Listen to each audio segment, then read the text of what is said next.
the tape has really been a lifesaver for me, because for an overthinker, a person who's got a very busy schedule, to approach each day, I used to get up feeling very overwhelmed, and thinking, how am I going to get through the day? And the only way I can describe the MyoTape is it's almost like a form of meditation, where I wake up and there's silence that's calm, because I've been in a very deep sleep. I used to get up maybe once or twice in the evening, like during the night, to go to the bathroom. And I thought, I'm just drinking too much water at night or whatever. But I didn't realize the links and the ties between the breathing through the mouth. Because like I say, I thought, I'm not a snorer, so I must breathe through my nose.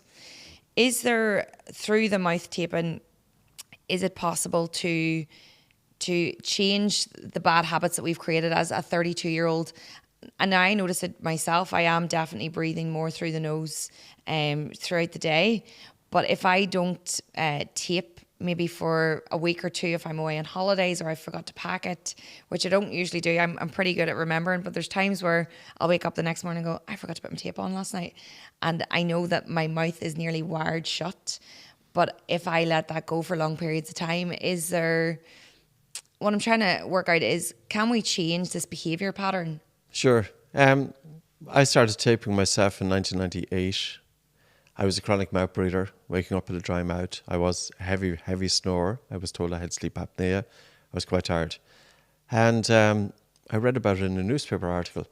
I went to the chemist, got a pack of medical grade tape and breathe right strips, because I always had a stuffy nose. Now, even though I was able to do the nose unblocking exercise to open up the nose, I still wore the breathe right strips, which kind of flares open the nostrils to help with easier nasal breathing.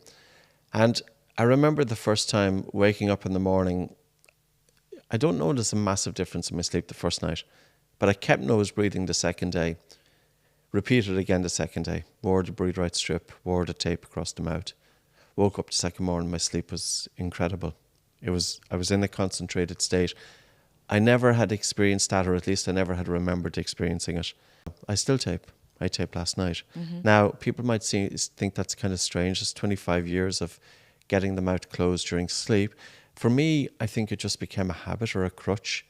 And I find that as soon as I put the tape on, it's almost an instant signal or an instant reminder that it's time for sleep. Mm-hmm. I just find there's something in it.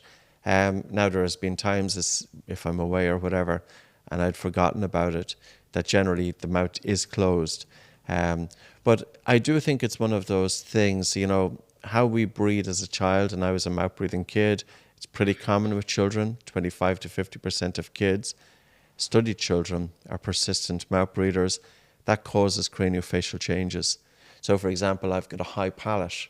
And of course, if you have a high palate, because the high palate, the palate is pushing up against the septum, which is causing the septum then to be deviated.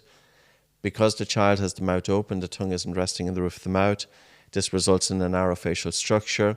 Then the nasal cavity is infringed. So anatomically, I wouldn't have been in a good place. I've had scans done on my airways. My airways are not good. I'd have never been an athlete. And I'd always have a high risk of sleep disorder breathing. So I have to do whatever I do, because I'm not starting from a good place anyway, to help ensure that I get the best sleep out of it. So I keep doing it. I know many people do keep doing it.